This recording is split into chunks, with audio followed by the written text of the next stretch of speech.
this week, and I'm jumping into the podcast as well.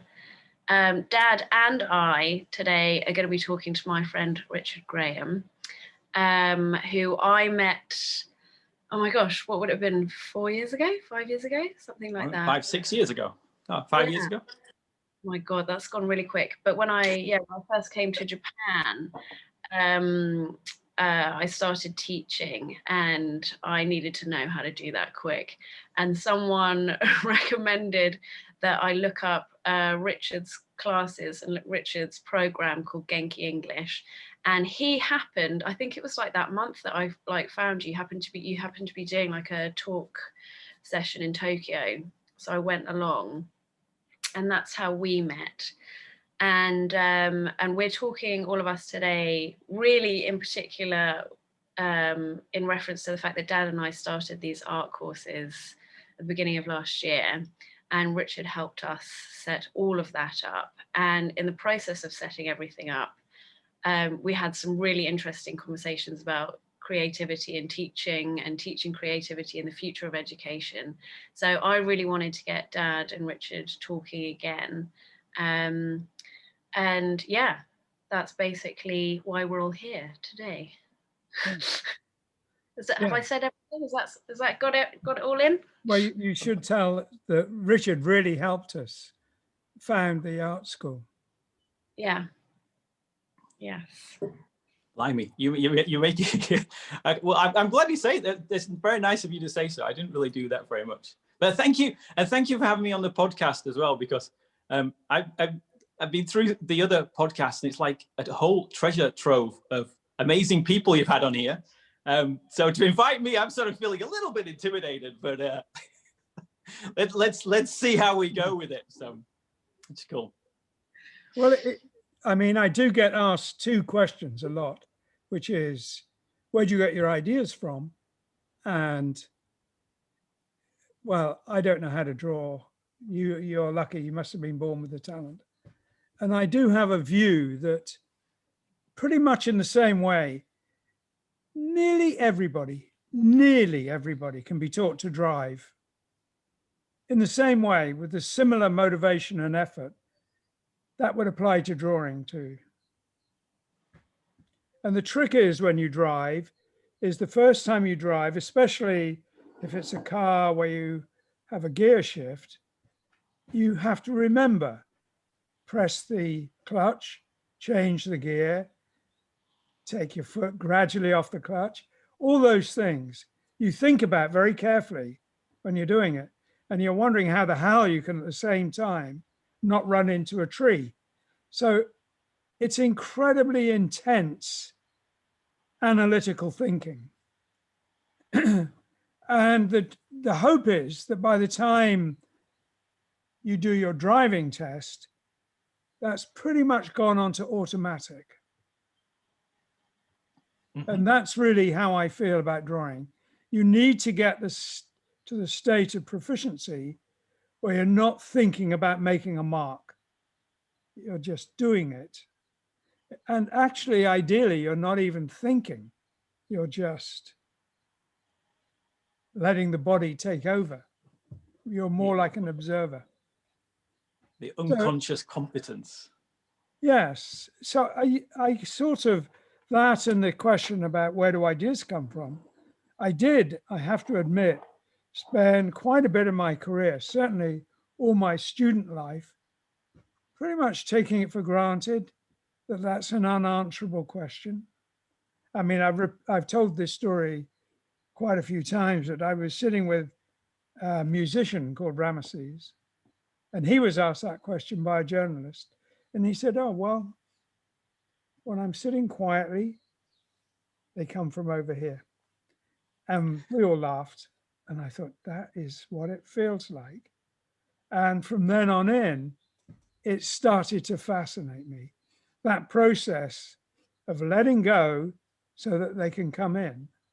And over the years, I have come very strongly to the conclusion, this is eminently teachable.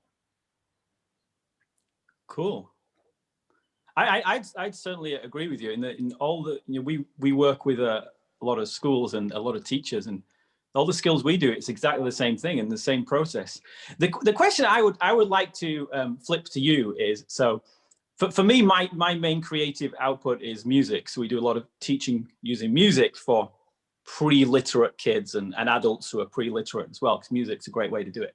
But I can't draw. So now my growth mindset wise, that's a bad thing to say.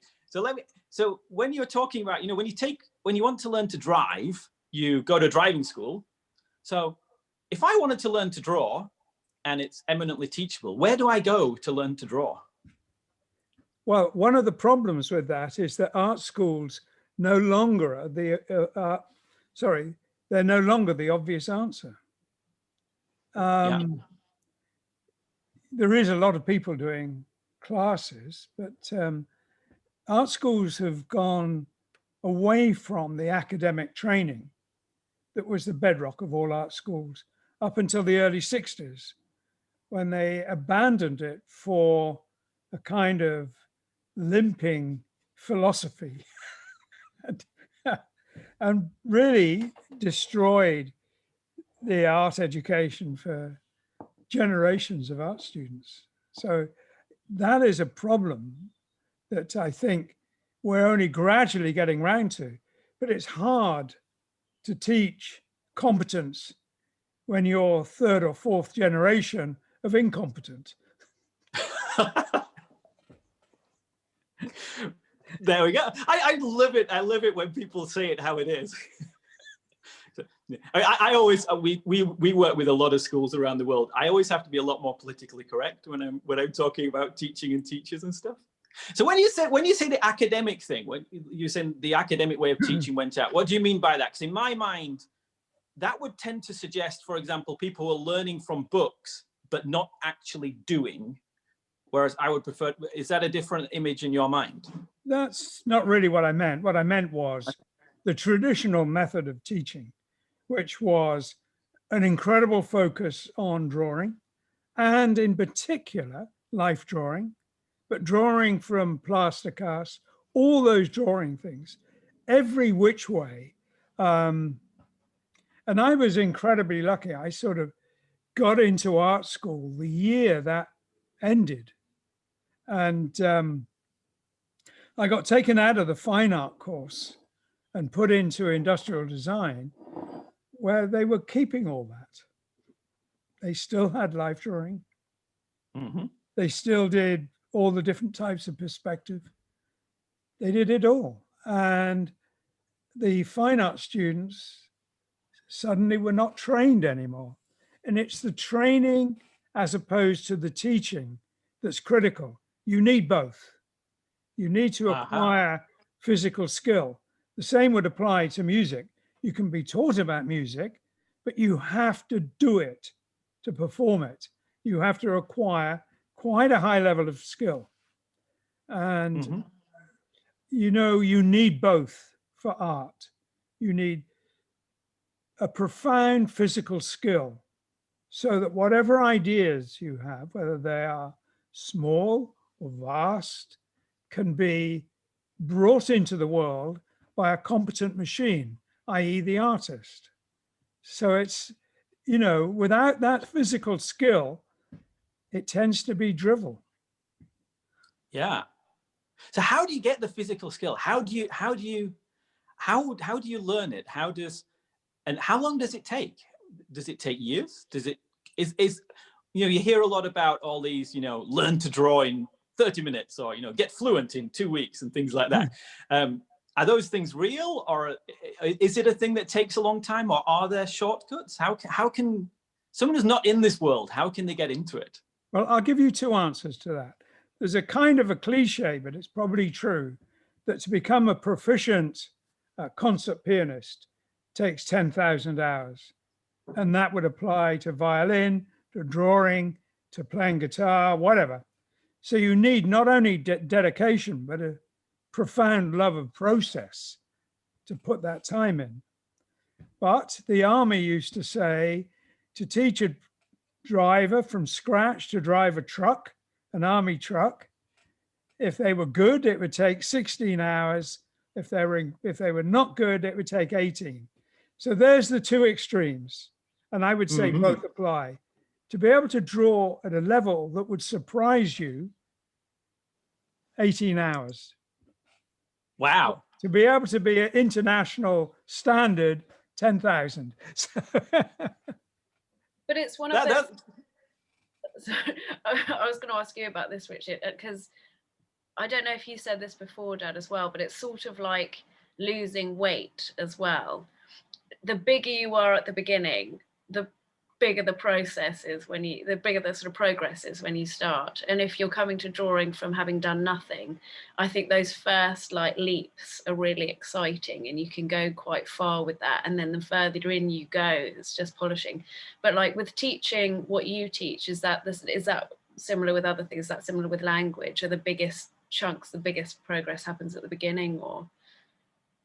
yeah, I think just by definition, if you're going by how much you're learning, yes, language is one of the main things that we do, and like growth mindset and things. You learn more in the first lesson, and you'll probably never learn more than you will in the first lesson, because the first lesson you're learning, and then the second lesson you're reviewing that and learning more, and then learning more and going. And I mean, I think it's the same for all subjects, whether it's creative or not. If you're building the skill part of it, obviously that's different to creativity, which we might talk about in a minute. But yeah, I think that's cool. And I think the thing now is, so the thing we find with languages is that, you know, the traditional ways that are taught in school just take too long. So even if you do 1,000 hours, it might not get you where you want to be. Whereas there are a lot of shortcuts to get there faster. Like in languages, you use music and illustrations and all the sensors and everything like that. Yeah, I mean, the interesting thing for me is when people say, you know, anyone can do this, you can learn this skill.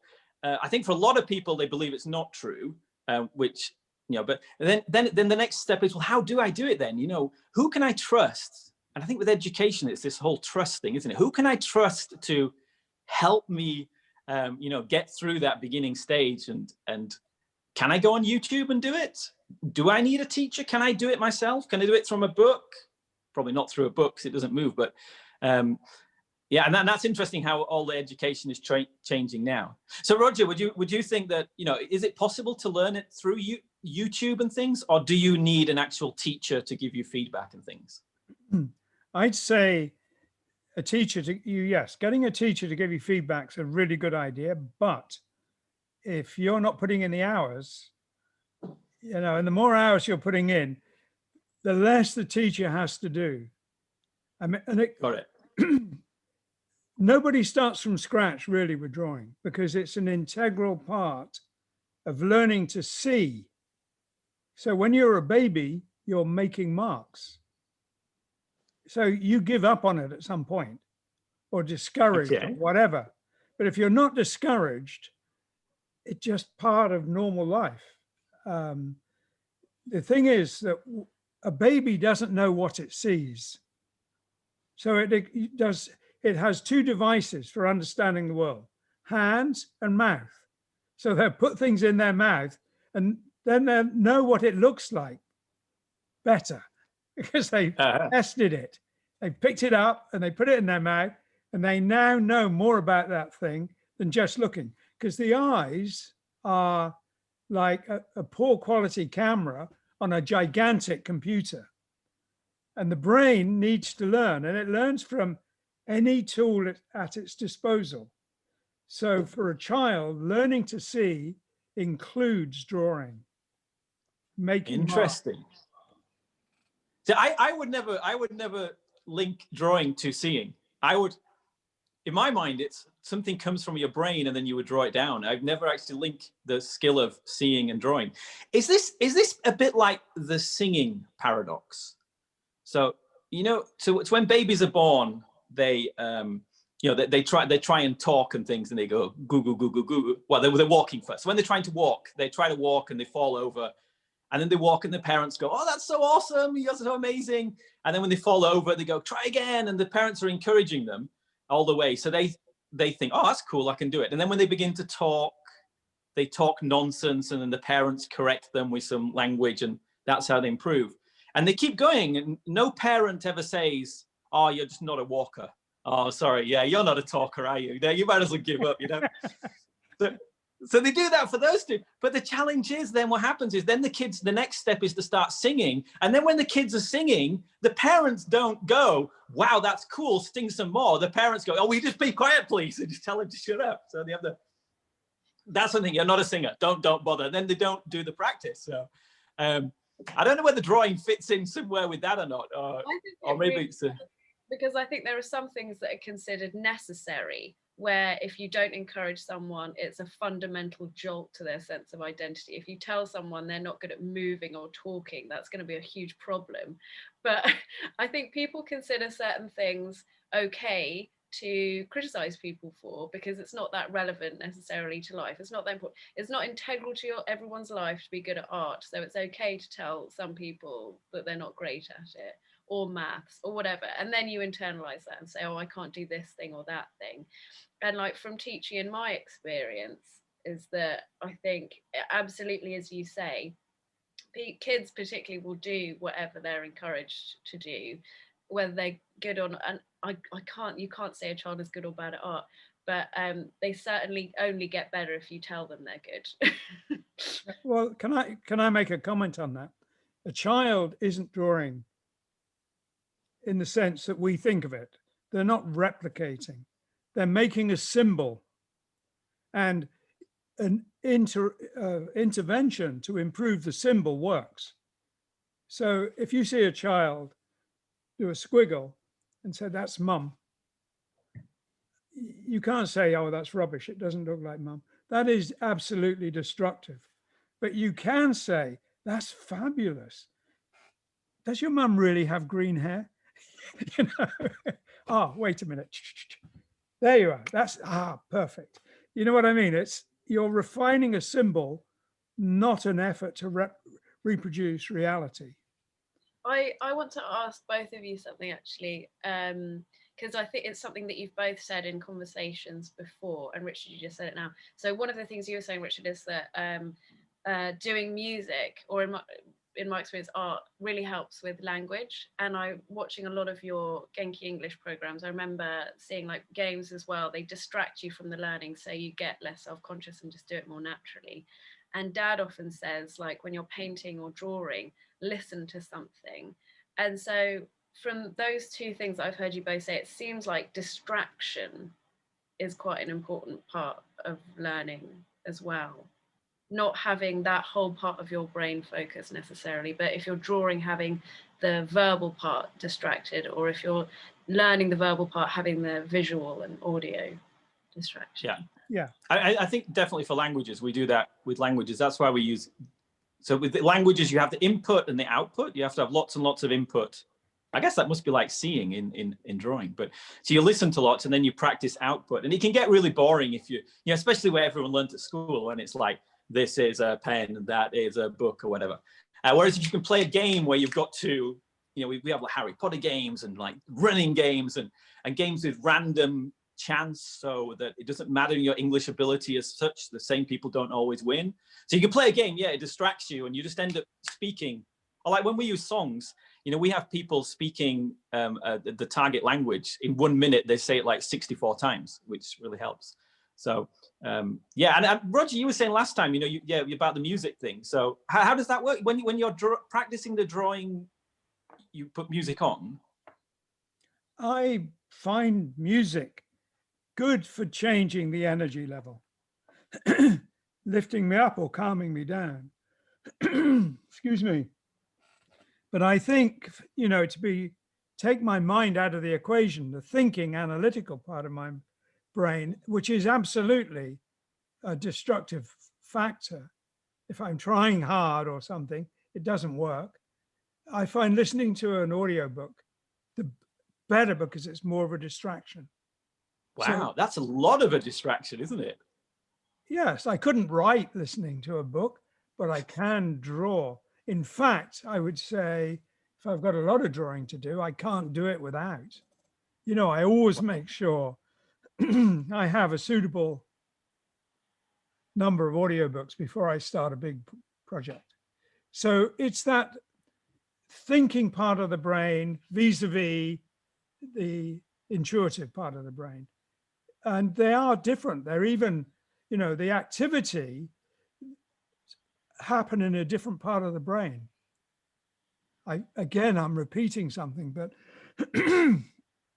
Niels Bohr said that he invented, you can look it up, he invented, or he had an idea called the Gunslinger reaction.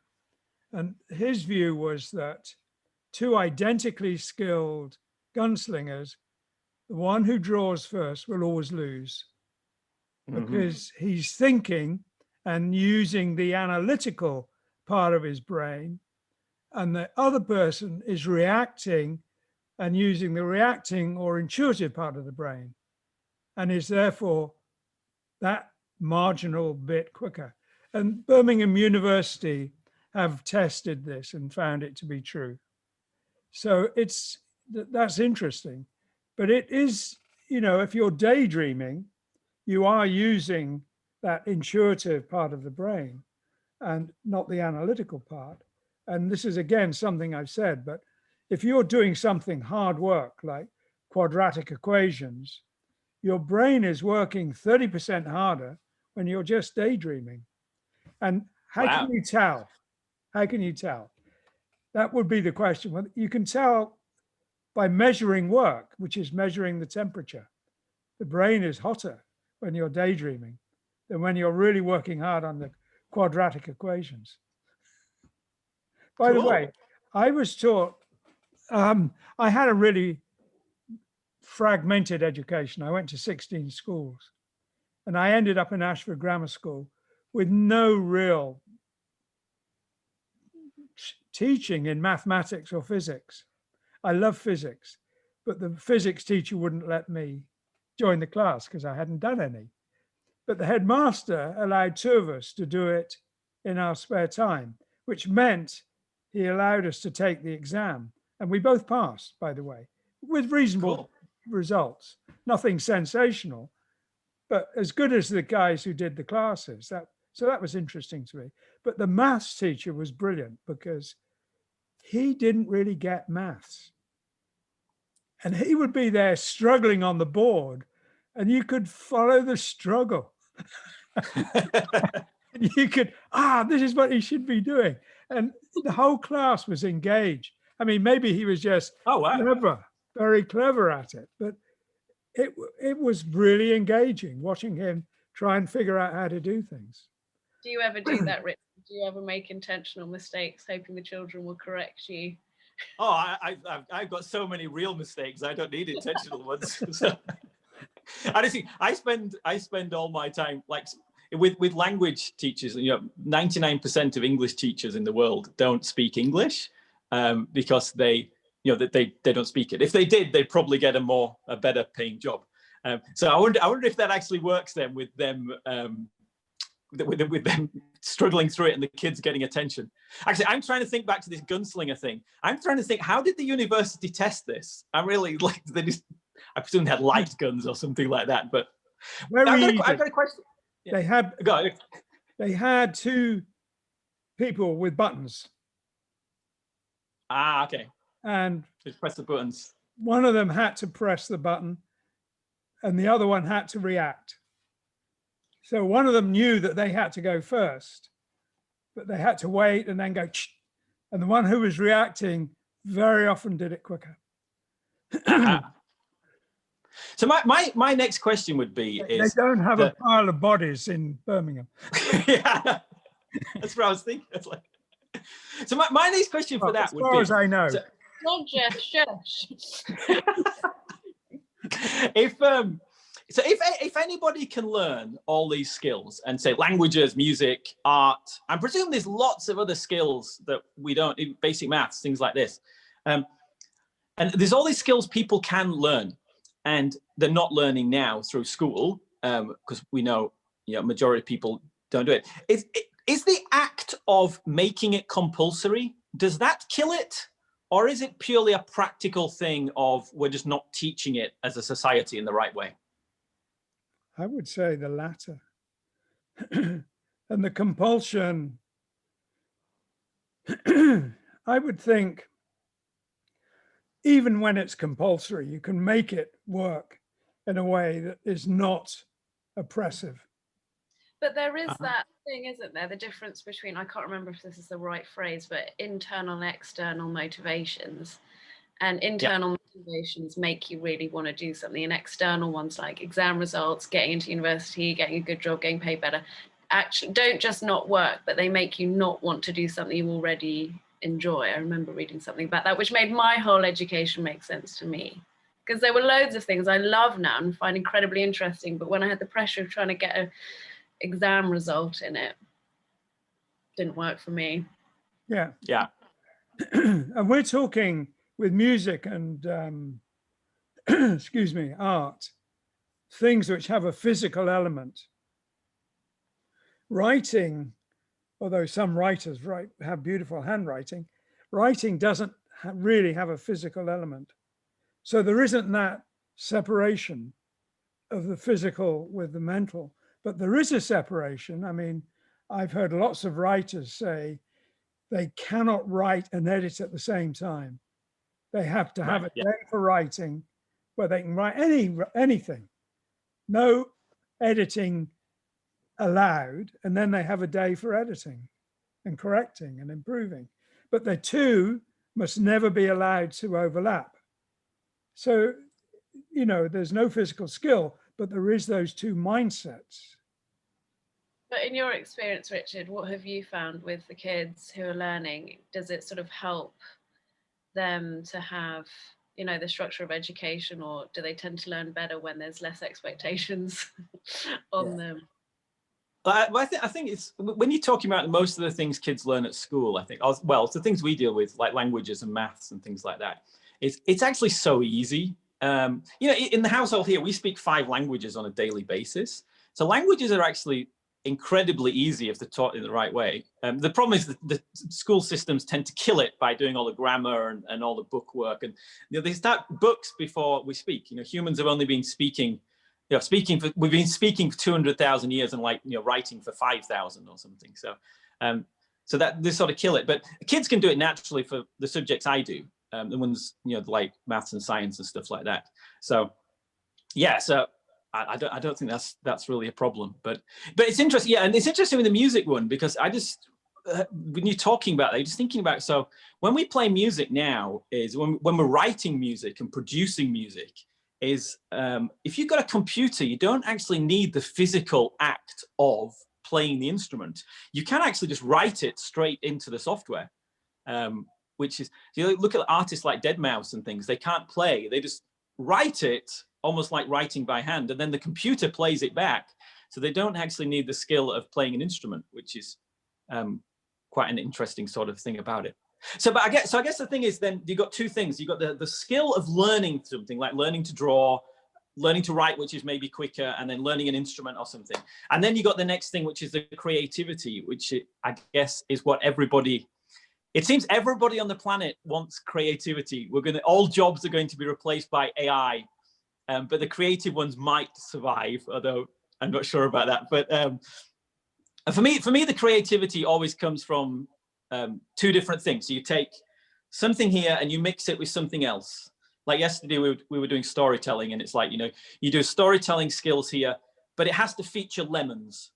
And just putting that strange juxtaposition in there is what comes up with something creative.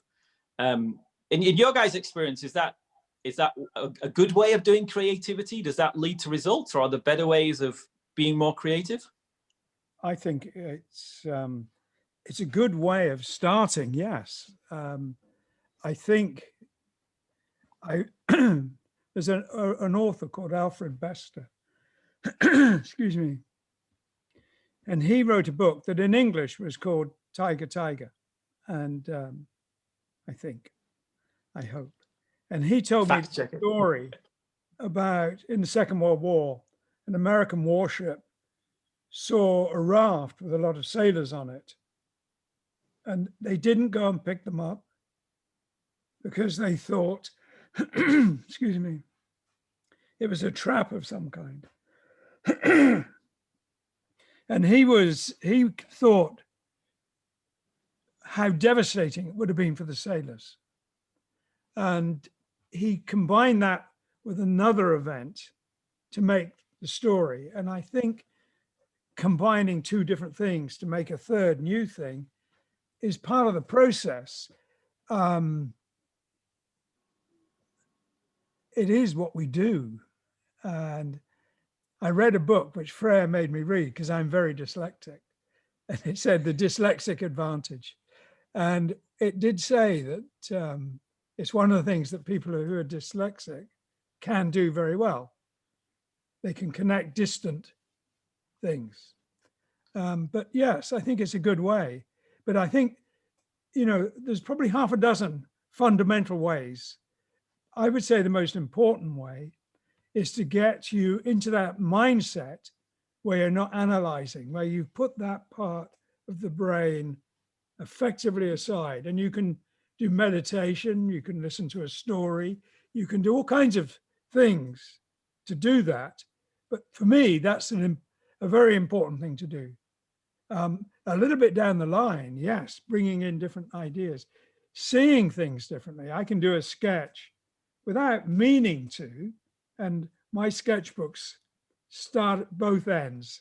And I can be looking through and I can see something upside down and think, what was that meant to be? Wow, I like this. And then realize later that it was meant to be the other way up. And in a way, is mundane because I'd been there, but with it upside down. So yes, looking at things differently. Getting in the basic information, gathering imagery, is incredibly important. You can't produce ideas if you haven't fed them, if you haven't fed the brain. So you need to do everything. So I would say there's probably like the 7 pillars of wisdom. There's probably a few core ideas that you can teach that aren't amazing. You have to learn how to use them. But when you've got those, yes, they're all parts of the process of accessing your creativity, which I think, again, like learning to drive, there must be very, very tiny number of people who don't really have it. Wow, you need to do a course on that. So, actually, I remember the first time I went to Freya's studio, and Freya, you were doing, I think was it masks you were doing, or something you were doing, and I was looking at the color palette on them, and I was just like, how on earth did you possibly think of those colors to go together? Because they were just like the most amazing colors, but they were not at all what you think. And Freya just casually just said, oh, it's this. And it was a book of tropical fish that you'd got.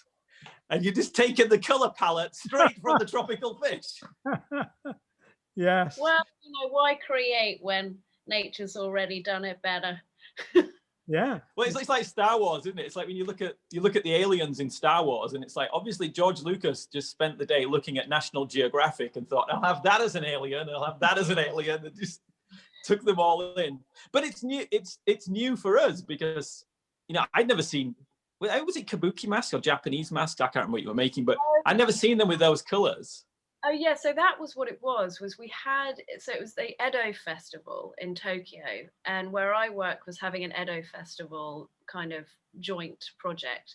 So we had people, everyone came in kimonos, and I was doing stuff with the kids. So I thought it would be really fun, considering they're all wearing, actually yukata actually, if I did something Japanese for their faces. So I was looking at the kabuki masks, and they reminded me already of tropical fish patterns, because you have this sort of symmetrical kind of, two-tone pattern going on, as if you'd sort of cut a fish open and splayed it.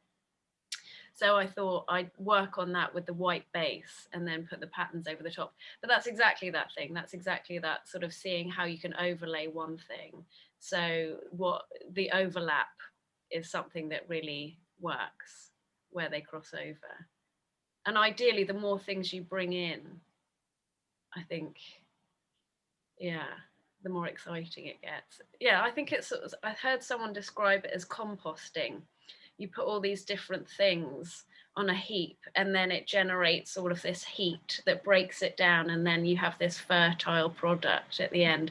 But I prefer thinking of alchemy because it's less disgusting.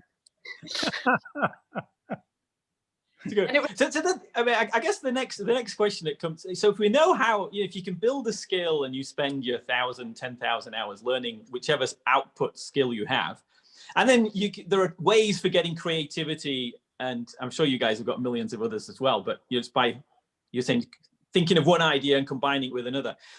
I guess the next question is it okay to spend all day being creative? Like, how do you earn a living if you're just like, can you just be creative all the time? Or is it just you get a couple of ideas and then the rest of the time is bringing them to fruition?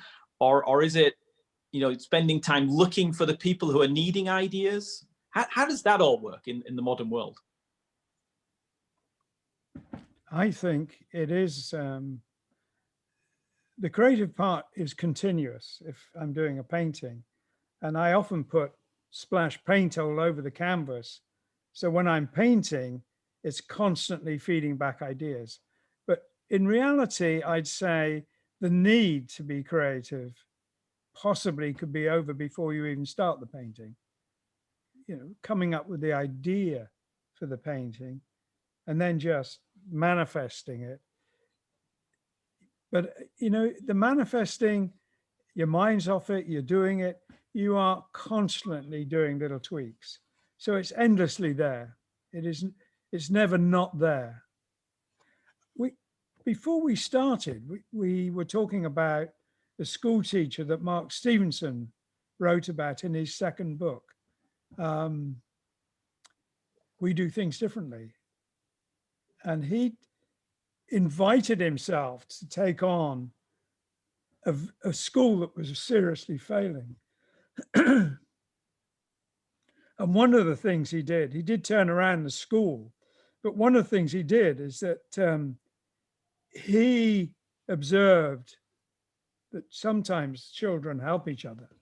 And he kind of magnified that into a process where that kind of peer-to-peer teaching became part of the, I suppose you'd say, the philosophy of the school.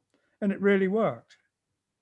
So that was, for me, reading that was creativity at work at both levels.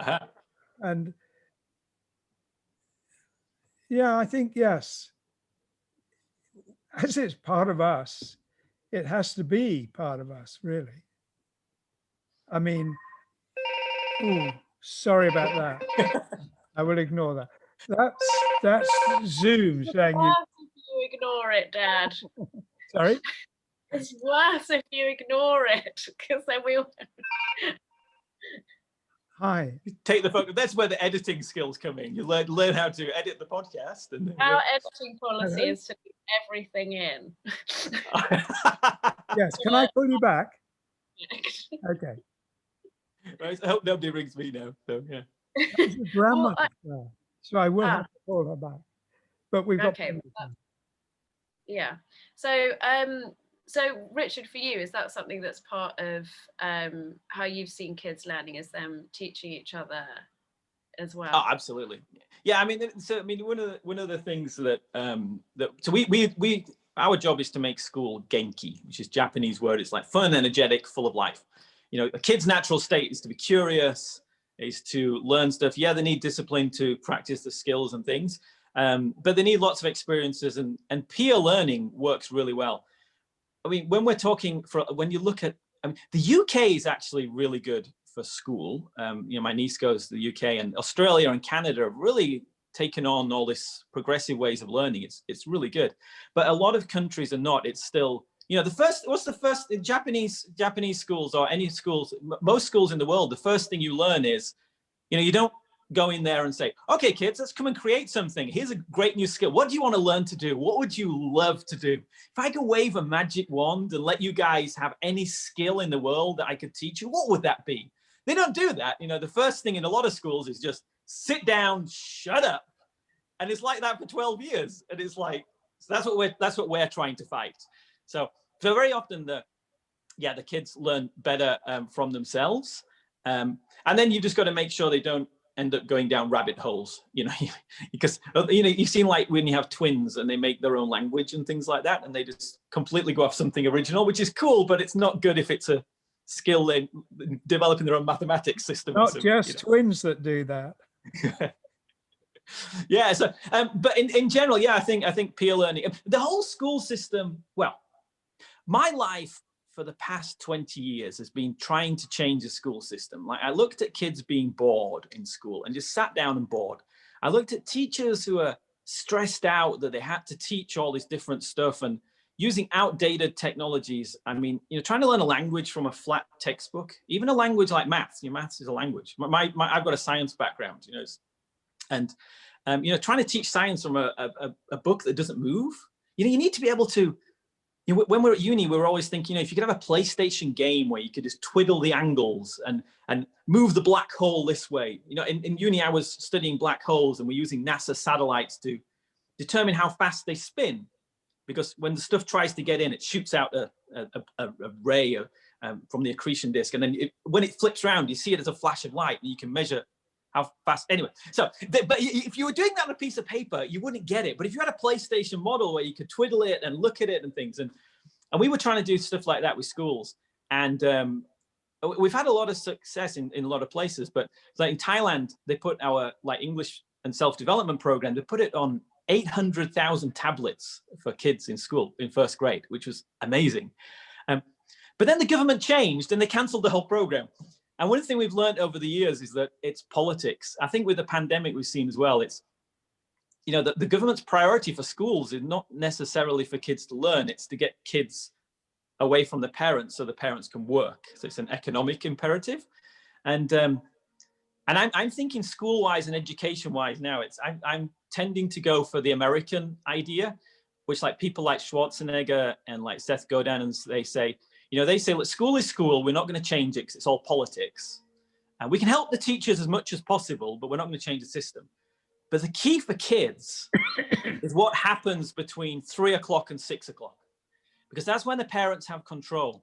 And if the kids, if the kids from 3 o'clock to 6 o'clock, when they finish school, if they're hanging out on street corners, they're probably going to get into all sorts of things.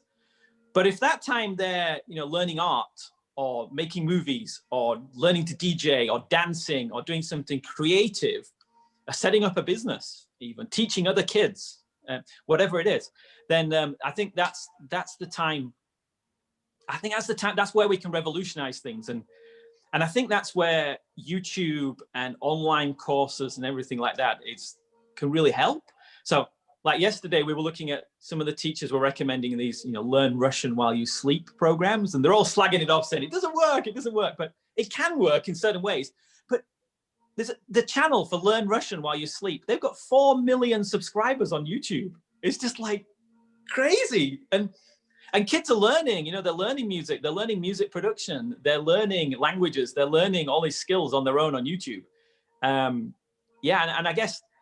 I think that's amazing that the kids can do that. But how do we get more kids into this? If kids have been taught you're not a drawer, you can't draw, it's not possible, only the really talented are there. So how do we break that fixed mindset so that more kids can get into it? Can we go online, and Roger, can you do a course for the beginners so they can do it and then move forward to your advanced courses as well? I don't think you need to. Specific one called like, has someone told you you're crap at drawing? This is the course for you. I think that's so many people though, isn't it? That's so many people, and then you've just killed that thing for them. Yeah, I would say just leave plenty of paper and pencils around and read to them. But that's how does that compete with the dopamine hit of TikTok? So if I'm a 13-year-old kid, yeah, and I'm a lockdown. We're on lockdown here. It's crazy, and I've got the choice between a piece of paper, which I think might be sort of cool, but it's a piece of paper with a lot of hard work ahead of me, compared with my phone that has dopamine on tap. I can go to TikTok and I can go to apps and stuff. How do we bridge that gap? How do we make it so appealing? Do we just take away all the phones and the technology and then, just... But this was something that you were telling us about. Like, I remember when we were setting up the online course, we weren't sure how to do it. And, the format and how you bring people together. But what we found, which you probably anticipated, was that when you have a group of people in a Facebook group who get over that initial thing of feeling shy about showing their work, they suddenly get incredibly encouraging of each other. And they're not just teaching each other, but they're like kind to each other and holding each other's hand and saying that's fantastic and supportive. And Dad, you always used to say that one of your biggest teachers of art was wanting to impress your mates. and I think that so maybe they can be incorporated, you know, maybe there's a way of learning, because all of those people, you know, they may have told their families and friends what they were doing, but they could equally have kept it completely secret. So they had that private space to learn, as well as that online group of support, and that maybe a dopamine hit of someone saying, you know, that's fantastic, you're so much better than when I first saw. You've improved so much. That's a nicer way of putting it, isn't it?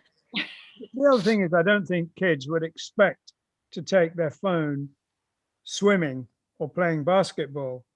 You know, there's lots of environments where, yeah, we'll put that aside for an hour, you know, and it's, even if they've got it with them and they don't, but they are doing something else. I think the younger you start, by the way, the easier it is, because you're nearer to the point when they were doing it and haven't stopped doing it. Absolutely. Yeah. Yeah. I mean, how much, so I keep going back because I'm just thinking about me learning to draw, and I'm thinking as a non-drawer learning to draw. Do you set as, is it an hour a day, 10 minutes a day? How long does it take? If I was teaching you to draw, I go back to the army example. Their view was, it's going to take you 16 hours to learn to drive. It doesn't matter if you do an hour a month for a year and a half or whatever, or you do it all in one go. Ah, so does learning in one day, does that work? Like if you did 16 hours in one day, if you could cope with that, would that be cool? Yes, it would work. Blimey. Okay, so Roger Dean's course on how to learn to draw in one day if you've been told that you're useless at drawing. Well, yes. Apart from going and dealing with the person who told you that. Well, yeah, no, but the phrase, no, it's a great hook, because if we can, I guess because your courses now are mainly for people who know your work and they want to learn, because they're going, how does he do that? And I would imagine most of the people in your courses now are quite advanced, yeah? Total mix. Oh, okay. But I would say even, oh God, he's going to edit this, so I've got to be. So my uncle, this is not an offensive thing I'm about to say, he would never have said that he was an artist. He would never have said that himself, right, bud? I'm sorry, I'm going to say this. But he joined in. He was doing the administration, but he also joined in for the course. And like, his paintings are extraordinary now. And the difference between when he started from finishing the second course was absolutely amazing. So I would say, yeah, with all of the students, you know, maybe that was the most dramatic difference that I saw, but I would say they're not, I wouldn't think of any of them as beginners now. Right. Not now, but at the beginning they were beginners, were they? My uncle, no, I won't say that. That's amazing. I mean, I've got a friend of mine, and she teaches art in the US, and she has a similar thing that, you know, anybody can learn to do it. But her problem is that she shows these before and after photos on Google, and it's like, you know, it's a stick man sort of thing, and then the next one. She got banned from Google because people were saying it wasn't real, it was a photograph. She was pencil sketching, and people were saying it was a photograph and not an actual sketch of the after photo. It was like, wow. So yes, we need to see. Actually, you guys need to get on. Obviously, I shouldn't tell you what. Obviously, the listeners of the podcast, if it's something they're interested, I don't know, but getting on your students and just showing your students what they've learned and how they learned it, I think might be maybe interesting. I don't know if people watching this, if that's something you're interested in, I presume put it in the comments or wherever, but you know, getting a students on and then showing how they've improved might be cool. Yeah, so actually that's something, so we're going to be launching the website, the Dean School of Art website on the 4th of April. And a gallery was going to be part of it, a gallery of the students' work. But I hadn't thought of the idea of showing the sort of first stage compared with the last stage. And we should talk to them about that, Dad, shouldn't we? Yeah, see if they want to, yeah. Mm. Well, I guess the thing, you know, one of the things when we're talking with, you know, when we deal with government schools, obviously it's, you know, what the government wants to teach, we have to teach. And then when we talk about, you know, private schools, people set up their own schools and either online now, well, it's been online for years, but everybody's online now, or a physical real school. Is, you know, we always say to people, you know, what's your goal? Who do you want to teach? You're not going to teach everybody. You're not going to reach everybody in the world. Because, you know, even the big religious leaders didn't teach everybody. But, you know, who I always ask a teacher, you know, who do you want to reach? Do you want to just teach the kids in your neighborhood? Do you want to teach every adult in the world? Do you want to teach, you know, 100,000 people? So for you guys, what's your motivation with the art school? What change are you wanting to make in the world? Is it a legacy thing so your great grandkids can check it out, or is there a number of people you want to help, or what's your dream for it? I think everybody benefits from learning to draw and paint. Everyone will benefit from learning to play a musical instrument. I think of it from just one point of view. The amount of real estate in your brain that's given over to hand-eye coordination is enormous. You are training the brain in a way that almost no other activity can do. So learning to play violin, learning to draw, learning to paint is a massive, massive brain enhancing process. So everyone benefits from it. And so who do you want to teach? How many, do you want everybody to learn? Do you want every school to be teaching? Like, what's your goal? What's your dream goal for the school? I think every school should teach art and music. It should be part of any curriculum. But that doesn't mean to say it works, because I know kids who hated art and hated music. I mean, not because they hate music, but because they hadn't been engaged.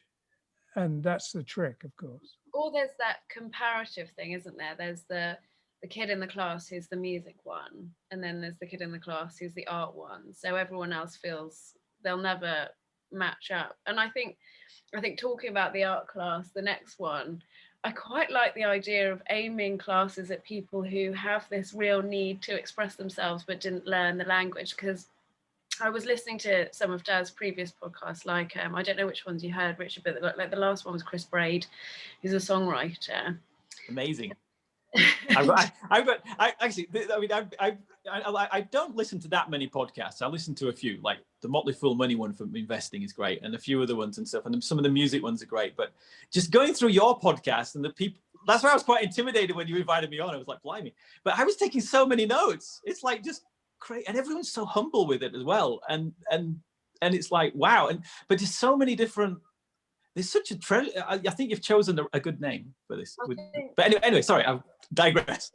No, I think that's the benefit. Like, that's what you see when you see people doing what they really love, is there's no need to sort of put a front on anything. But watching his and watching Neil Gaiman talk about writing, reading anyone talking about writing, every time I think there's so much in my mind I want to put out in that format, but no one taught me the way to do it. So whether it's songwriting or singing or writing a book, I would love to do all of those things, because they're different ways of expressing a different part. And I feel like I wouldn't know what it's like to not be able to draw and paint, but I can only imagine it's that same sort of suffocating feeling of having this part of you want to put out, but you just haven't got the, like, if your vocabulary is very limited for whatever reason and there's that word you're looking for and you can't say it, I think that's the same feeling. So I like the idea of teaching people who for whatever reason were discouraged or learnt but didn't learn how to do specific things that they really want to be able to do, like the technical stuff, or if they learnt that but they want to learn how to kind of express their feelings and be more creative. I like the idea of giving people who are discouraged a way of having an outlet for all of that. I like the idea of that. A lot of parents tell their children, you can be whatever you want. But there has to be a certain unlocking in the brain to get rid of all the inhibitions about ability and about irrelevant focus and all kinds of things. And I think it would be good to have people feel that you can do whatever you want. You have to learn how to do it, but that isn't insurmountable. That's just part of the process. But if you want to do it, you can do it. And I think that sounds great. Well, one of the things I find really frustrating in art schools is that people with a lot of ability go to art schools expecting to have their ability transformed into something wonderful, and it's pretty much ignored. You'd be astonished how many art students are never taught to draw or paint or do any of the basic physical skill stuff. And they end up, maybe their head's full of ideas, but they don't have the basic tools to get those ideas out into the world. And that's what you need to have. That sounds, I mean, I'm wondering, like, Richard, in terms of like language, that's I think a similar balance I'm guessing in language is like you want kids like using it and playing with it, but then how do you also feed in the commas and the, grammar and the verbs and adjectives bit, or do you not, you just let that fall in?